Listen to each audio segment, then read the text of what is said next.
வாங்க, இன்றைக்கி தீபாவளிக்காக ரவா உருண்டை என்ன செய்யலாம் பார்க்கலாம் வாங்க.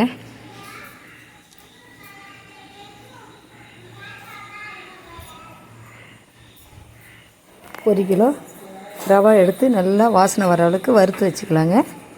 வறுத்து மிஷினில் கொடுத்து அரைச்சாந்து வச்சுருக்கேன். 1 கிலோவுக்கு 3/4 கிலோ சீனி மிஷினில் கொடுத்து நல்லா அடித்து வச்சுருக்கேங்க. 1 கிலோ ரவைக்கு 3/4 கிலோ சீனி நல்லா இருக்குங்க.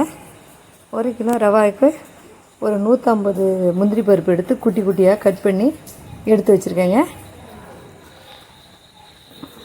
இதுதான் சீனி நம்ம 3/4 கிலோ அடித்து வச்சுருக்கோம். எல்லாமே மிஷினில் கொடுத்தாங்க அரைச்சிட்டு வந்தது. இந்த பலகாரம் செய்கிறது ரொம்ப ரொம்ப ஈஸிங்க. இது 1 கிலோ ரவா வறுத்து நல்லா வாசனை வர வரைக்கும் வறுத்து மிஷினில் கொடுத்து அரைச்சாந்து வச்சுருக்கோங்க. இப்போ எப்படி செய்யலாம் பார்க்கலாம். இது ரெண்டையும் ஒன்றா மிக்ஸ் பண்ணிக்கலாங்க.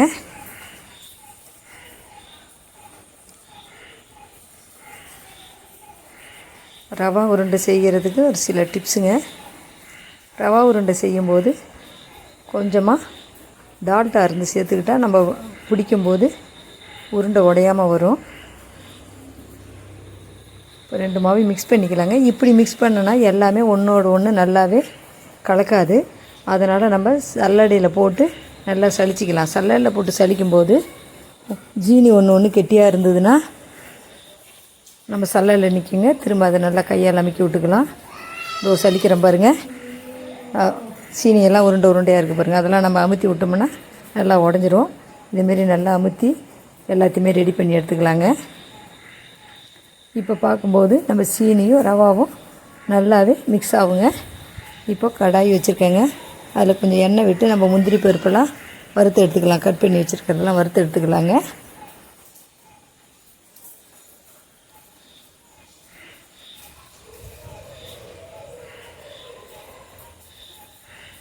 நல்லா பொன்னிறம் மாற வர வரைக்கும் நல்லா வறுத்து எடுத்துக்கலாங்க. போன வீடியோவில் அதிரசம் போட்டிருக்கேங்க, அதையும் பாருங்கள்.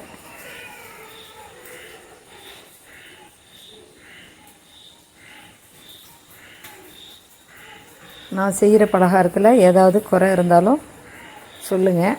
இப்போ நல்லா வறுத்துக்கலாங்க. வறுத்து நம்ம கலந்து வச்ச மாவில் கொட்டி நல்லா கிளறி விட்டுக்கலாங்க.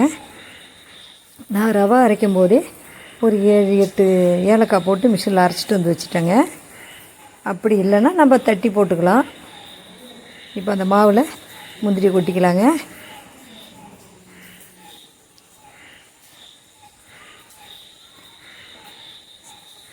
பலகாரம் செய்ய தெரியாதவங்க கூட இந்த ஸ்வீட்டை ஈஸியாகவும் டேஸ்ட்டாகவும் செய்யலாங்க.